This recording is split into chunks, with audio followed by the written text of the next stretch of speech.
શું તમને ખબર છે કે એક મંદિર છે જ્યાં ગણેશજીની મૂર્તિની સાઈઝ દિવસે દિવસે વધતી જાય છે અને 50 વર્ષ પહેલા તે માટે બનાવેલું સોનાનું કવચ આજે તે મૂર્તિ માટે નાનું પડી ગયું છે। વર્ષો પહેલાની વાત છે।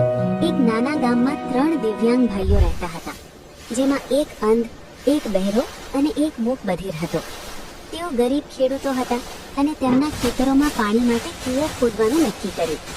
કૂવો ખોદતા ખોદતા તેમનો પાવડો એક કઠણ પથ્થરને લાગ્યો અને અચાનક તે પથ્થરમાંથી લોહી વહેવા લાગ્યું।